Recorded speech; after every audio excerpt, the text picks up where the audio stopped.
from Washington, D.C., this is Balance of Power with Joe Mathieu and Kaylee Lines.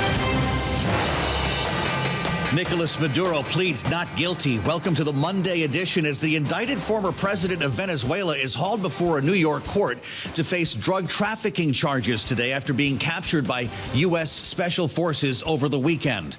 I'm Joe Mathieu alongside Tyler Kendall in Washington. And Tyler, this has been quite the day for optics, having seen this former president dragged out of a helicopter in shackles and delivered before a judge in New York. This is the only beginning of what could be a very lengthy legal saga. Right, President Trump saying that Nicolas Maduro is going to have a slog of a trial, in his words, as Maduro just told a judge that he is still president of Venezuela. Right. As we try to glean more details on what the U.S.'s response looks like as President Trump maintains that the U.S. is running the country. Isn't that something? When he was asked by the judge to confirm his identity, he said that I have been kidnapped in the courthouse before entering that not guilty plea through his lawyer, seeing him in shackles, leaving the courthouse, knowing as well that Donald Trump is suggesting other countries in the region could be next, pointing directly to Colombia and Cuba, two ideas that we'll try to unpack this hour. Right, and it's something that we're going to talk later on this hour with our political panel, too, about the emergence of Secretary of State Marco Rubio, because, of course, this more hawkish foreign policy view has really been at the cornerstone of his foreign policy. That's and right. It's something that's evolved now with this stunning action over the weekend by the U.S. Of course, we're watching this closely in Washington, and the markets have been digesting it all day. So for that, we're going to get an update from World Headquarters now with Charlie Pellet in New York. Hey, Charlie. Thank you very much. And here's what's going on. We have got the Dow, the S&P, NASDAQ all advancing right now, looking at a 53-point gain. We're off session highs, 69.11 where we stand on the S&P. That's a gain now of about 0.8%. The Dow up 764, up 1.6%. NASDAQ up 178. That's a gain of 0.8%. NASDAQ 100 index doing a little bit better. Tech stocks surging up 0.9%. And the Bloomberg Mag 7 index up by 1.1%. Your 10-year, 4.15%, with the 2-year, 3.45%. Gold is surging $110 the ounce, 44.42. That's a gain of 2.5%. Silver up now by 5%, back at 76.47. And crude oil up 1.7%. West Texas Intermediate crude 68.29 a barrel. So stocks are jumping after President Trump pledged to revive the Venezuelan energy sector. Oil stocks are surging. Right now, Chevron shares, they're up 5.6%. ExxonMobil up 2.4%. ConocoPhillips up now by 3.1%. And yes, we have got many of the oil services names also advancing. Let's check the three biggest here. We got Halliburton up 10.7%. SLB, the old Schlumberger, up by 11.9%. And Baker Hughes up by 5.8%. So again, recapping here, the Dow, the S&P, NASDAQ all rallying. S&P right now up 55. That is a gain of 0.8%. For on-demand news 24 hours a day, subscribe to Bloomberg News now wherever you get your podcast. I'm Charlie Pellet. Balance of Power continues, and that is a Bloomberg Business Flash. All right, Charlie, thanks so much. As Charlie mentioned, I'm Tyler Kendall here in Washington alongside Joe Mathieu, and Nicolas Maduro has now left the courtroom in New York as we parse through all of these headlines, including this one from our colleagues at Bloomberg Law earlier today. Joe, Nicolas Maduro has hired Julian Assange's lawyer, Barry Pollock, for his criminal defense. The team saying that Maduro may seek bail at a later date as we learn more about how this schedule is actually going to evolve. Yeah, another headline just crossing the terminal that the U.S. is set to meet with oil executives this week on the revival of Venezuela's oil market. And this is a really interesting moment because the president is assuming that these countries will, in his words, be, quote, very much involved in Venezuela. But currently there's only one, and that's Chevron. Whether the likes of ExxonMobil, ConocoPhillips, and the rest end up investing the better part of $100 billion is what is said to shore up Venezuela's oil infrastructure remains a big question right now. But after what Charlie just told us, it sounds like everyone is assuming that they're all diving in head first. Right, exactly. It feels like the White House has been banking on some announcements coming, even though we know that the price and the risk premium has to be right. Even the Commerce Secretary, Howard Lutnick, yesterday on Air Force One, indicating that the administration has also spoken to other private sector companies in the steel and critical mineral industries. So clear that the U.S. is really ramping up this more vested economic interest in Venezuela. And that is part of the justification, perhaps, that we've heard from President Trump, including yesterday, saying this about how the U.S. is going to be involved in Venezuela going forward.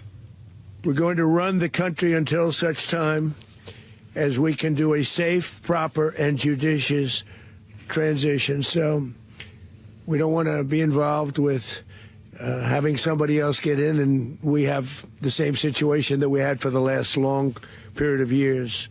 So we are going to run the country. For the latest, we go now to New York, where we find Bloomberg senior national security reporter Myles Miller, who is in front of the courthouse where Nicolas Maduro just was. Myles, can you just walk us through what the next steps look like here now that we saw Maduro's appearance today? Because in President Trump's words, he is gearing up for a slog of a trial. Oh, yeah. Nicolas Maduro won't be back in court until St. Patrick's Day, and it'll be no laughing matter when he returns back to court, because he likely will spend the rest of his time while he awaits this trial at the Metropolitan Detention Center in Sunset Park, Brooklyn. He entered a plea of not guilty during his arraignment here at federal court in Lower Manhattan to those narco-terrorism charges through an interpreter telling Judge Alvin Hellerstein that he is not guilty, he is innocent, and is a decent man, and most importantly, that he's the president of his country. His wife, Celia Flores, also pleading not guilty to 3 charges. Both of them wore headphones for translation. This is just 2 days, of course, after U.S. forces captured him in Caracas during a nighttime raid. He, of course, spent the weekend at MDC in Brooklyn. That's the notorious federal lockup here, where he will continue spending his days, likely in a special housing unit, which means he'll be confined for 23 hours of the day.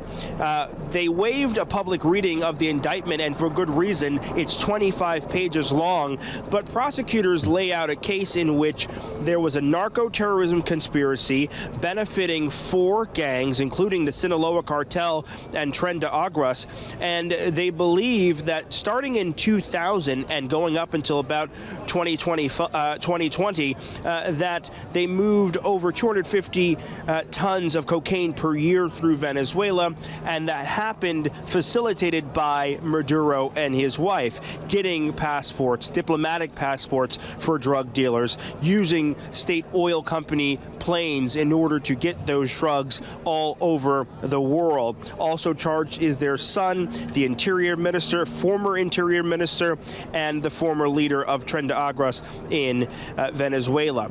We are told by his lawyer that he has serious health issues and needs to see medical officials, and he will do that likely at the Brooklyn Hospital Center later this week. We are also told by an attorney for his wife that she suffered serious injuries during her capture, broken ribs likely, and she will also undergo that medical treatment. But again, won't be back in court until March 17th. Trial likely not until next year, but this is a very serious case which follows, charges that came out in 2020 initially. If they are convicted of this, they can face life in prison, a supermax prison, likely the same prison where El Chapo is. Myles, just quickly, you mentioned the Metropolitan Detention Center, the federal jail where he was held over the weekend. I guess both of them, and will continue to be. A lot of people have heard of this because that's where El Chapo was held. This is where Luigi Mangione was, P. Diddy, Ghislaine Maxwell, Sam Bankman-Fried. What kind of conditions is he living in there? Yeah, I've been covering the Metropolitan Detention Center for the better part of a decade now. In 2019, there was no heat, no hot water, and so inmates there went on a hunger strike. Not great conditions. The Bureau of Prisons say that they have fixed some of those conditions. In fact, I saw a number of procurement documents that they want to get a new HVAC system in there, but it's not great. They get 3 meals a day. They're leaky faucets, 7-foot cells, not great conditions. One judge here in the Southern District said that they were barbaric. So it's a far cry from the presidential palace he was living in Caracas just 72 hours ago. Well, it sure sounds like it. Outside the courthouse, Bloomberg's Myles Miller, thank you so much for the great reporting. Myles, we'll be having another conversation like this when it sounds like on St. Patrick's Day.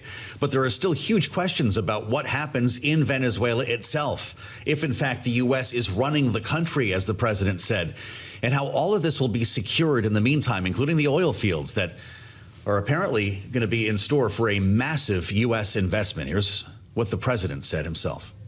They always say boots on the ground. Oh, so we're not afraid of boots on the ground if we have to have. We had boots on the ground last night at a very high level, actually. We're not afraid of it. We don't mind saying it. But we're going to make sure that that country is run properly. We're not doing this in vain. This is a very dangerous attack. This is an attack that could have gone very, very badly. Could have gone very badly.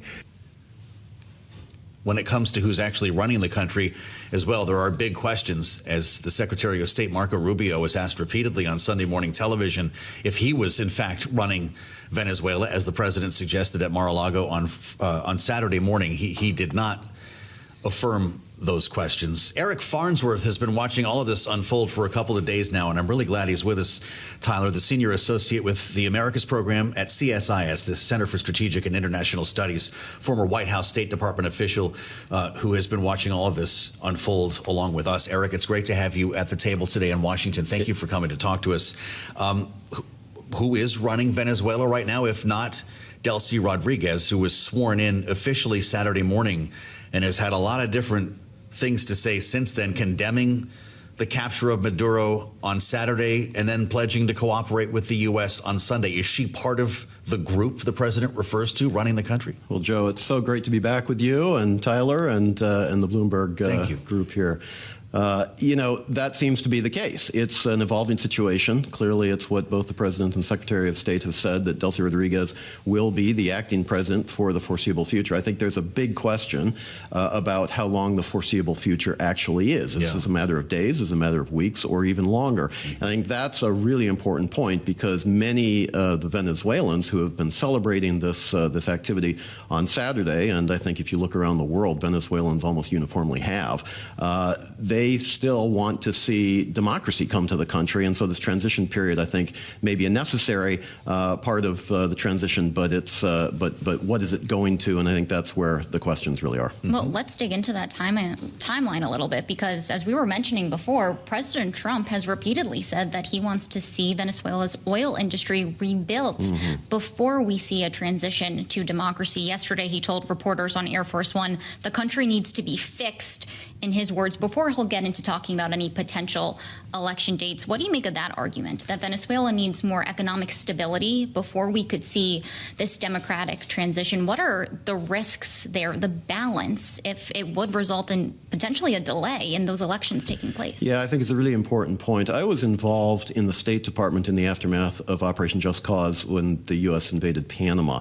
And the thing that is very much on people's minds is the aftermath of the invasion and the chaos that happened in Panama, the looting, the people that were running around without any security forces keeping things under control. I think the White House and State Department are very mindful of that in Venezuela right now. So you do have to maintain security. Economic security is absolutely essential as well, but we have to remember this is a country that for 26 years of Chavismo has been literally destroyed. The institutions, the infrastructure, the education system, much of the professional class and the educated class are out of the country as part of the diaspora. They're itching to return to the country, but they're not there now. So there is going to have to be a transition period. Whether you can rebuild the energy sector in the near term, I think that's an open question. And certainly there's going to be a lot of activity along those lines, but fully rebuilding it's going to take a lot of time. It's been framed as a 10-year project, a 10-year, $100 billion project. So surely we're not going to wait 10 years for an election. We'll play the tape back, I guess, at some point.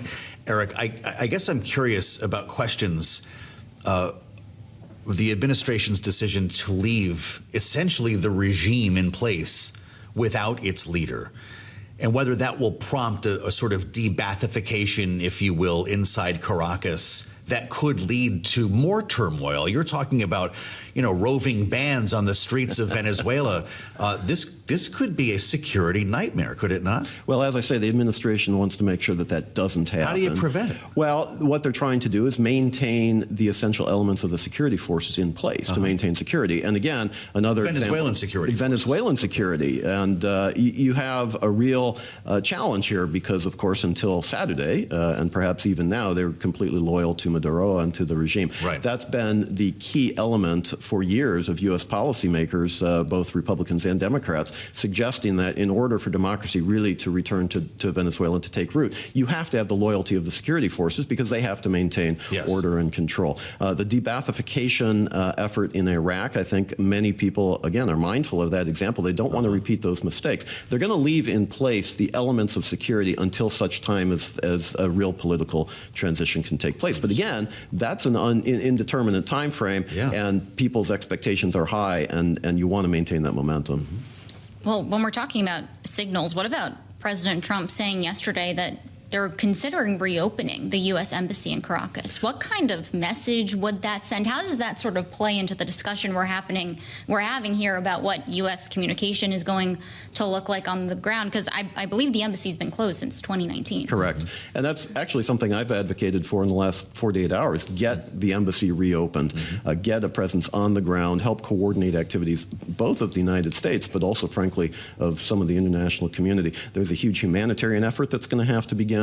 There's a whole effort, obviously, in terms of dealing with the remnants of the Maduro regime, about messaging on the ground. These are critical, and you can't really do it as effectively from outside the country. So I think that's an important step. President's talking about who might be next. Yeah.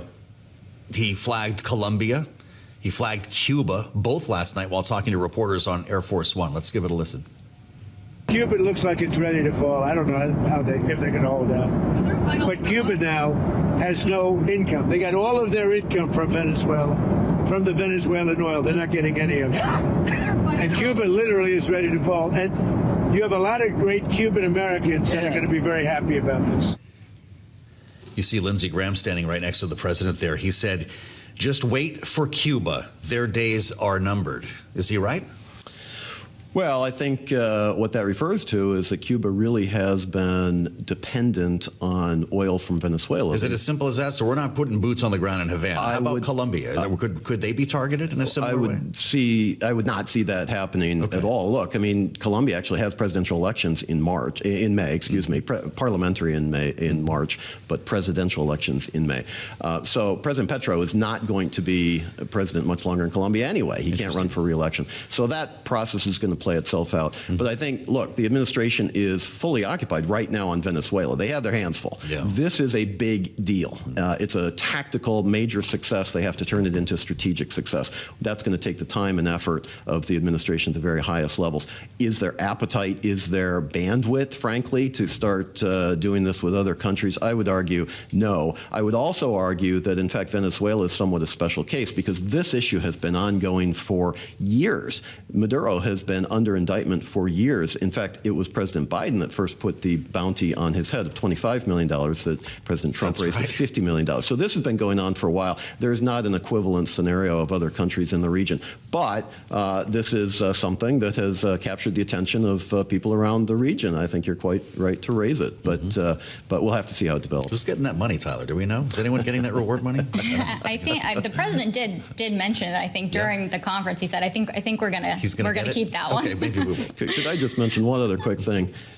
Super quick. It's super quick. Is that Maduro's complaining about his circumstances in jail right now.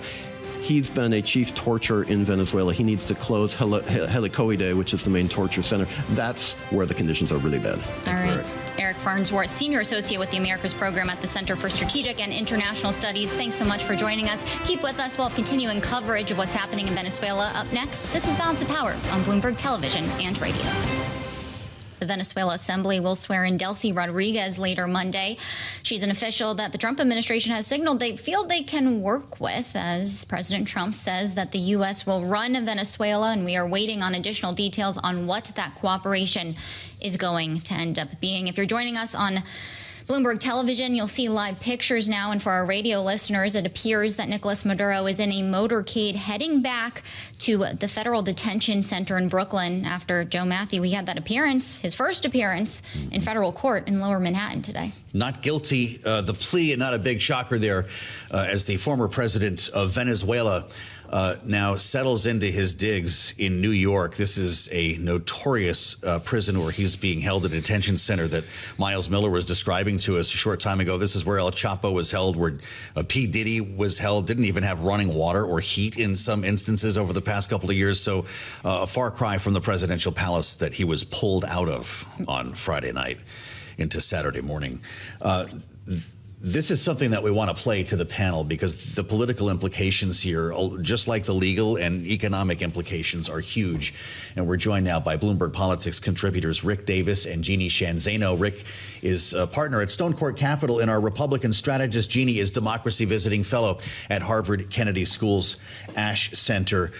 Jeanne, I'll start with you here. You were with us on Saturday morning when this was a breaking news story, and we were really trying to get our heads around exactly what the motivations were.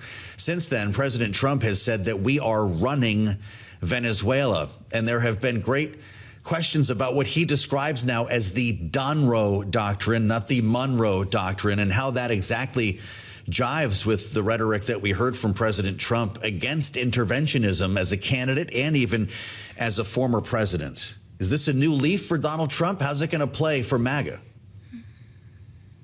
I think that's the big question. It puts a huge wrinkle into the midterm elections coming up into 2028. I thought it was interesting, and I still think it's interesting that J.D. Vance has not been part and parcel of most of these public discussions of this. We didn't see him with the president in Mar-a-Lago. We don't see him going to Congress, even though he's formerly served today. So I think it's interesting because this thing could fall apart, and he certainly doesn't want to be holding the bag for 2028.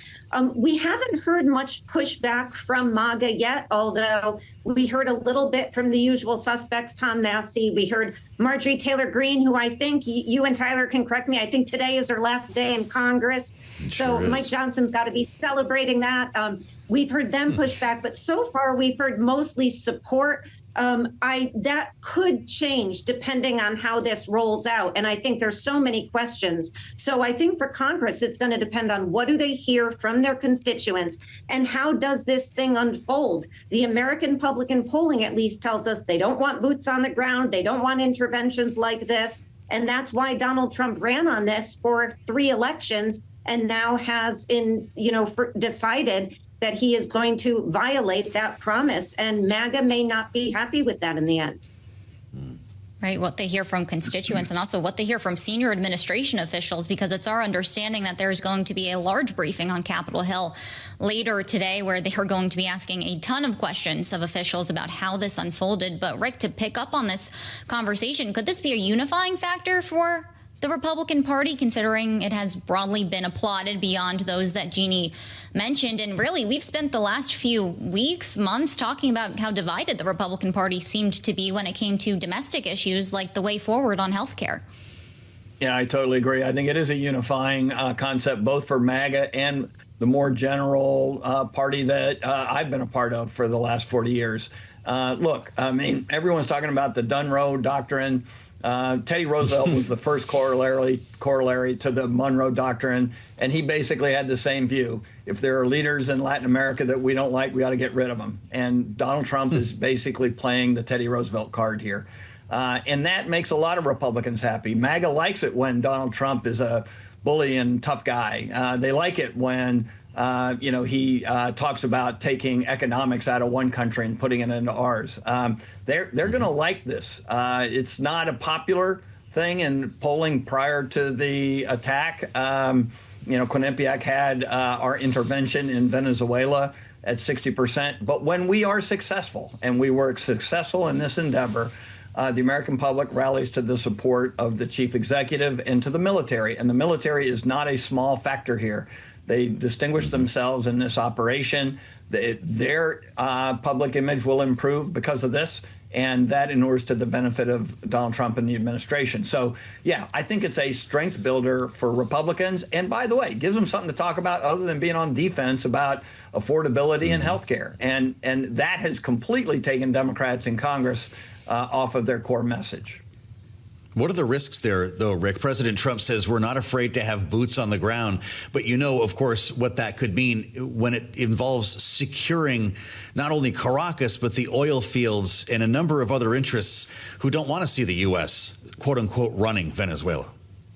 Yeah, obviously, this could go a lot of different ways. And early indications as late as just an hour ago, we're getting more and more cooperation, at least, you know, in the news from the current regime in Caracas. So hopefully there won't be a need to do that. But, Donald Trump's carrying a big stick. He's got this massive flotilla outside the waters of Venezuela that he's obviously used very effectively to send a message. And the fact that he says he's willing to put boots on the ground, take the political impact from that is no small thing. And I think the leadership that was left behind in Caracas should probably believe him when he says it. And so, sure, it could get worse before it gets better. But right now you're on a trajectory where, I think the Republican Party at a minimum is going to rally around the president on this.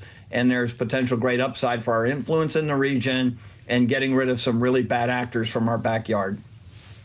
Mm-hmm. If you're joining us on radio, we're showing live pictures right now on Bloomberg television. Nicolas Maduro's motorcade has arrived back to the detention center in Brooklyn after his appearance in front of a federal judge earlier today in Lower Manhattan. Jeanne, I wanted to go back to your point about perhaps the lack of us seeing the Vice President, J.D. Vance, and us seeing really another figure in this administration appear to be elevated, and that is Secretary of State Marco Rubio. Of course, his hawkish views have long been standing policy and a cornerstone of his foreign policy, but it hasn't really been of this administration's foreign policy. How are we seeing Marco Rubio's role evolve in the past year when it comes to who has the president's ear on foreign policy? Yeah, I think it's such a great point, Tyler. I mean, his marks are all over this. He has long been pushing for this, although I would say that if Marco Rubio was still sitting in the Senate, he would not be satisfied with an administration that did not inform and go to Congress prior to taking these actions. But he has been pushing for this, and he is going to own this. And I think if this turns out to be a winning policy, a winning strategy, he could politically benefit that. But history tells us something very different. Whether you look at Afghanistan, whether you look at Iraq, whether you look at Cuba, whether you look at Guatemala, Nicaragua, U.S. interventions in foreign countries to rebuild other nations almost always go south. And I appreciate what Rick is saying about the rally around the flag effect, and that is short term.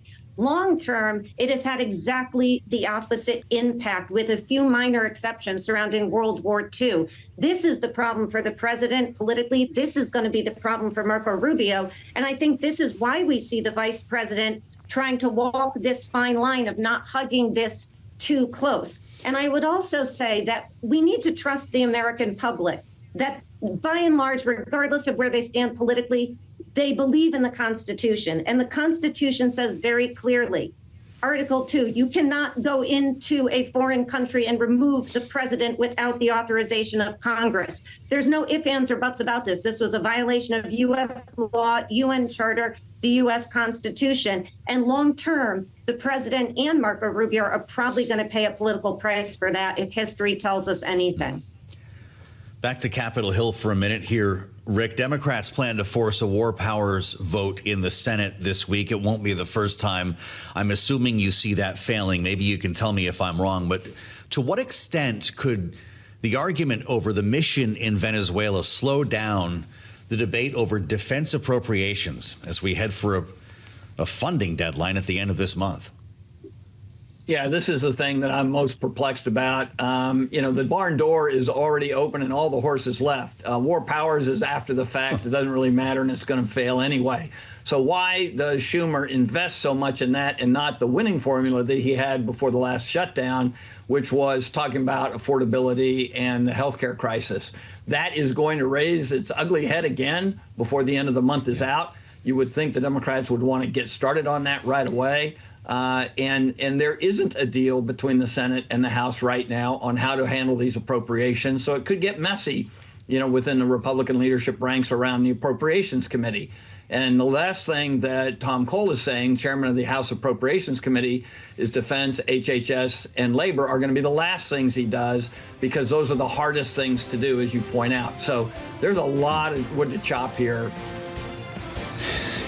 We got a couple chords worth, Tyler. I mean, sometimes it feels like deja vu here in Washington all over again.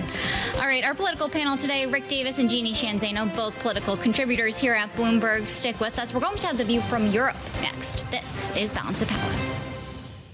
Here we are. Everyone's back from Grandma's house, and it is the first full trading week of the year, which is something we wanted to talk to Norah about a little bit more. Now that we've got the baseline set from Charlie, Norah Mulinda, Bloomberg markets correspondent, with us live from world headquarters in New York. There were a lot of questions about what happened to the year-end melt-up. Norah, you and I talked about it. There was no Santa around at the end of the year. Are there seasonal factors now that we've seen people get through their tax loss selling at the end of the year, or are we just doing a clean slate and jumping back into AI stocks like nothing ever happened? Well, it's interesting because, obviously we are seeing an uptick in volume. I was here working through the holiday season, and there was about 5 of us, it felt like, here on Wall Street. But today we are seeing the S&P 500 having volume that's up about 20% versus the 100-day average. So people are clearly hopping back into this market. But there's a lot of interesting things that are going on right now, especially given the fact that we are coming off of a double-digit banner year. That's a third time in a row that we did see 3 years of consecutive gains. But as we're coming into this year, we are hearing from a lot of strategists that they're also bullish, expecting a roughly about 11% gain on the S&P 500 this year. But as we know, just over the weekend, geopolitics has really been front and center, and that's what's also really affecting this market today, Joe. Yeah, looking at Exxon up over 2%, Chevron up over 5%. I guess that shouldn't be a big shock with Chevron already in Venezuela, but this is a little bit of a stretch, isn't it? It's going to take 10 years, they said, to build out the Venezuelan infrastructure. Are people just looking for a reason to buy? Well, it certainly will take some time. That's also been etched out in a lot of the reporting that we've had on the Bloomberg terminal. This isn't a one-day turnaround or something that's even short-term, but you are seeing a lot of investors betting on the long-term here. We know Chevron is one of the only big U.S. oil companies that still is working in Venezuela, as opposed to a lot of the other companies that are no longer present there. But we are still seeing broad-based gains here across the board. When we look at the energy sector more broadly, that is the best performing sector in the S&P 500 today. So that's clearly telling you all that you need to know about what traders are thinking about for the long term. There it is. All right. Bloomberg Television's market correspondent, Norah Mulinda, thanks so much for joining us here. And as we continue to follow the ongoing story and developments in Venezuela, the Trump administration is engaging with allies worldwide. We're getting some headlines on the Bloomberg terminal that Secretary of State Marco Rubio is speaking to some of his European counterparts. That includes in the United Kingdom. Yvette Cooper saying that the pair spoke about the importance of complying with international law. And Joe Mathieu, what should happen next in Venezuela, as we know that our allies didn't appear to be notified ahead of these strikes? That's true. Yeah. Our allies, members of Congress, had that in common. The president did indicate, though, that oil companies got a heads up and got some consultation afterward. And we're hearing reports as well that they will likely meet at the White House later on this week, knowing that, of course, this is the massive oil reserve that so many of these companies have wanted to tap. But as we just mentioned with Norah, it could take years for that to be realized. In fact, this is part of the criticism coming from some members of Congress who are trying to thread the needle here, saying that they're upset that the private sector might have been a little bit more read in on the plans before lawmakers were. But to dig into all of this, we're joined now by Heather Conley. She's non-resident senior fellow at the American Enterprise Institute and former deputy assistant secretary of state for the Bureau of European and Eurasian Affairs. Heather, thanks so much for being here. So as we were just mentioning, it seems like the U.S. is now engaging with our European allies. What are we learning about what Europe would like to see the U.S. do next when it comes to Venezuela? Yeah, the European reaction was fairly muted. They certainly did not see Maduro as a legitimate leader and were very much concerned about the deterioration of democracy. But what you hear consistently is the concern for the violation of sovereignty and the respect for international law. The Europeans also want to make sure, because meanwhile, as we've been watching these extraordinary events happen in Caracas, high-level talks in Kyiv yesterday, continuing to work through the peace deal, a big important meeting in Paris tomorrow that President Macron is hosting to hopefully get more on security guarantees. So they're also trying to manage increased Russian aggression, obviously watching this incredibly bold military action. And then we'll talk about, I'm sure, they're also very worried about a violation of the Kingdom of Denmark. So they're managing all of these things. I can't wait to hear from you on the Greenland aspect with your history dealing with our European allies. But this was framed yesterday by Marco Rubio, Venezuela, as a crossroads for all of our enemies. And it was, as you and I have discussed over the course of weeks, the evolving justification that we've heard from the White House really resolved into, on Friday and into Saturday, one that included Hamas and Iran, which in fact is true. Iran has facilities in Venezuela to train the Revolutionary Guard. They make drones there. There is a direct connection, but it's not one that we heard about until very late in the game. How come? I agree with you completely. And this is going to be so interesting to see the ripple effect of, now that Maduro is gone, how do we see Russia, China, which has an enormous, 80 billion, debt extension to Venezuela, Russia, Iran, Cuba, how our adversaries are interacting. And when one of those, adversaries has a significant change, what will happen? But you're absolutely right, Joe. I mean, we really had a variety of descriptions here, from removing a dictator democracy, drugs. Now it seems much more focused on oil. But this is all about hemispheric defense, and that's where the Greenland question also comes into play. Well, if we actually stick with what you were just saying about China and the Western Hemisphere, China really has made significant inroads in Latin America. I believe it's 24 signatories between Latin America and the Caribbean on its Belt and Road Infrastructure Initiative. What is sort of the broader geopolitical theme that we should be watching for here? Could this actually be a setback to Beijing's inroads that they've already made in the region? Well, I will say this is certainly a setback for Vladimir Putin in Russia, because he was certainly banking on this. In fact, they just signed an agreement, a strategic partnership between Venezuela and Russia. But you're absolutely right. Look, we're seeing across the board, Brazil, Peru, China has made significant inroads. What does Beijing think about this? Will it lose its credit line? Will there be a grand bargain made? And I think for me, the interesting point on Venezuela, we had Secretary Rubio state very clearly, the blockade will continue, the sanctions continue. But meanwhile, we are seeing that sanctioned tankers are able to leave Venezuela right now, with some of them free passage to China and Russia. So we're extremely confused, even what this means for economic interests for China and Russia. Well, there's some confusion about what the so-called Donroe Doctrine includes as well, because maybe this is not the end. And the president indulged a lot of possibilities on Air Force One last evening as he looked across the region, considering Colombia or Cuba, which may fall on its own, according to the president. We don't necessarily need military intervention there. But let's get to the idea of Greenland. We've been fooling around with this conversation since before the president even took office. Here's what he said last night. We need Greenland from a national security situation. It's so strategic. Right now, Greenland is covered with Russian and Chinese ships all over the place. We need Greenland from the standpoint of national security. And Denmark is not going to be able to do it, I can tell you. Okay, Heather, is Greenland next? Well, certainly the Danish Prime Minister and the Greenlandic Prime Minister believe it's a possibility, as well as our NATO allies. They do, so they're taking him literally. Yeah, they are, very much so. And today, the comments by the Danish Prime Minister, Mette Frederiksen, were very clear. I mean, again, look at the evolution of this. I mean, President Trump has mused about this since 2019, so this carries from the first term. And the Danish and Greenlandic response first started as sort of, ha-ha, not for sale. No, really, it's a territory, and we're a NATO partner, and we're a good partner, and we've been strong allies. Today was stop, enough, And if you do this, you are now ending NATO as we know it, because one NATO country is now going to be attacking another NATO country.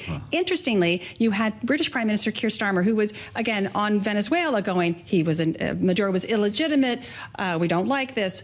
On Greenland, you had the Norwegian Prime Minister, the British Prime Minister saying, no, really, no, this is not. So you see a change of tone here.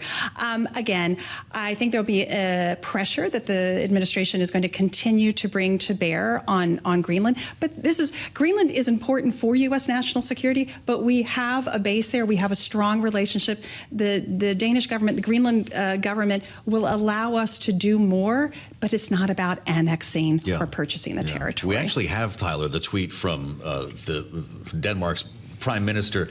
I have to say this very directly to the United States, to your point, Heather.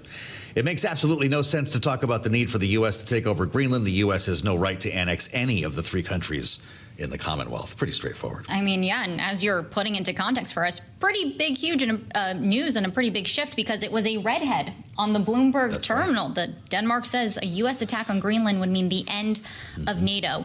If we could take perhaps a broader view here, and you hear President Trump talk about how this is important to national security, how are we seeing natural resources play so much into this administration's actions when it comes to foreign policy, because we have Venezuela and oil reserves, but also when we are talking about Greenland, they're sitting on, I believe, the 3rd largest oil reserves in the Arctic, and there's a huge deposit of critical minerals. So there's absolutely, but again, this gets back to the Venezuela energy picture right now.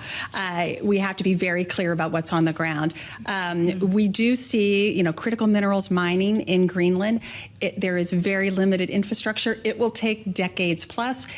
There were some exploration offshore Greenland oil and gas. It was not found to be sufficient. And by the way, we have fairly low global energy prices. You were talking about very expensive, decades-long investment. It sounds good in theory. The practical implementation of this is far, far away. We haven't had a reason to pull out the Greenland beauty shots in a while, as you're seeing on Bloomberg TV. But is the president right about this, that it's covered with Russian and Chinese ships all over the place? That's the quote. It's not covered. But there is, again, there's importance in, we're seeing an uptick in Russian submarine activity. The famous Greenland-Iceland United Kingdom gap, that Cold War gap, to make sure those Russian submarines from the Arctic do not penetrate and threaten North America. You do have Chinese research vessels that are doing research on the subsea, on the seafloor, which is concerning. But we don't have to threaten annexing Greenland. We need to work with our partners, and the Danes have already put a substantial Arctic security package to increase that security. That's the direction we want them to go, but this is distracting them for continuing to focus on their own strengthening of security. They're doing a lot. We see some problems there, but it doesn't require what the president is saying. We only have a minute left, but since we have spoken so much about Russia, President Trump was asked about the state of negotiations with Ukraine yesterday on Air Force One. Have you seen anything that has indicated positive momentum in your view, as the president says this could be wrapped up soon, but we haven't really gotten headlines? So it's not going to be wrapped up soon, but I'm continuing to see really important progress. This meeting tomorrow in Paris, the Europeans will continue to articulate the security guarantees that Ukraine needs before they can move forward in any deal. American commitments have to be an essential part of that. You're seeing the Ukrainians also start to prepare the ground for a referendum, for an election, if there is a peace deal. So I'm seeing the positives on the Ukrainian and a European side. Russia, absolutely nothing. In fact, you see Vladimir Putin wanting to expand this war, not taking any of these signals. So progress on the Ukrainian, European side, nothing on the Russian side right now. Frustration for President Trump re-emerging at Mar-a-Lago on Saturday, saying he's not happy with Putin's killing too many people. Heather, it's really great to have you back. Thank you for the insights. To think that this all occurred since we last spoke. Heather Conley, American Enterprise Institute. I'm Joe Mathieu alongside Tyler Kendall. We'll be back on the latest edition of Balance of Power. We'll see if the president speaks between now and then. I'll meet you back here 5 p.m. Eastern, only on Bloomberg.